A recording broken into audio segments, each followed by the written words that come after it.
அஸ்ஸலாமு அலைக்கும். நான் உங்கள் ஷிஃபா குக்கிங்லேருந்து பேசுகிறேன். இன்றைக்கி நம்ம என்ன ரெசிபி பார்க்க போகிறோன்னா, வெறும் முட்டைக்கோஸை மட்டும் வச்சு சிம்பிளாக டக்குன்னு சூப்பராக ஒரு வெரைட்டி ரைஸ் எப்படி செய்யறதுன்னு தான் வாங்க எப்படி செய்யறதுன்னு சொல்கிறேன். ஒரு கடாயில் தேவையான அளவு எண்ணெய் ஊற்றிக்கோங்க. அதில் ஒரு 1/4 ஸ்பூன் கடுகு போட்டு பொரிய விட்டுக்கிறேன். கடுகு பொரிஞ்சதுக்கப்புறம் ஒரு 1/2 ஸ்பூன் கடலைப்பருப்பு பொரிஞ்சதுக்கப்புறம் ஒரு பெரிய வெங்காயத்தை நீல வாக்கில் கட் பண்ணி சேர்த்துக்கிறேன். வெங்காயம் ஒரு 1 நிமிஷம் வதங்கட்டும்.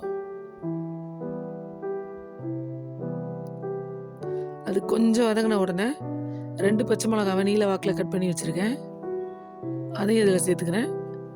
அதோட ஒரு கொத்து கருவேப்பிலையும் சேர்த்துக்கிறேன். இப்போ இது எல்லாத்தையும் நல்லா எண்ணெயில் வதக்கி விடுறேன்.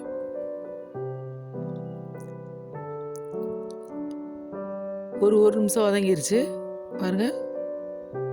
இந்த டைமில் நான் முட்டைக்கோஸை கொஞ்சம் பெருசாக தான் கட் பண்ணி வச்சுருக்கேன். அப்போ தான் அது வெந்ததுக்கப்புறம் கொஞ்சம் ரைஸில் அது இருக்கிறது தெரியும், இல்லைன்னா அது சோறில் இருக்கிறதே தெரியாது. நம்ம கட் பண்ணி வச்சுருக்க கோஸை எண்ணெயில் கிண்டி விடுங்க.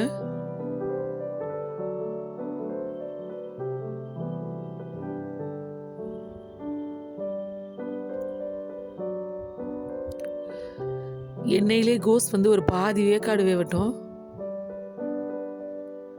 பாருங்கள், இப்போ பாதி வெந்துருச்சு. இந்த டைமில் நம்ம மசாலா சேர்த்துக்கலாம். 1/2 ஸ்பூன் மிளகாத்தூள், 1/4 ஸ்பூன் மஞ்சள் தூள், தேவையான அளவு உப்பு.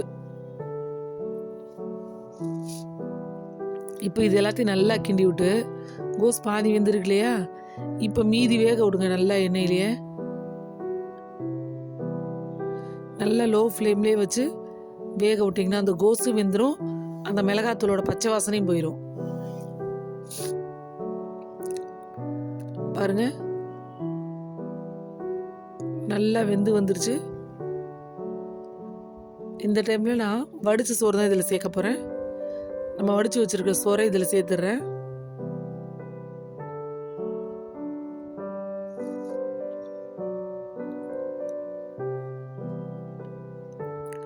இப்போ எல்லாத்தையும் நல்லா மிக்ஸ் பண்ணி விடுங்க.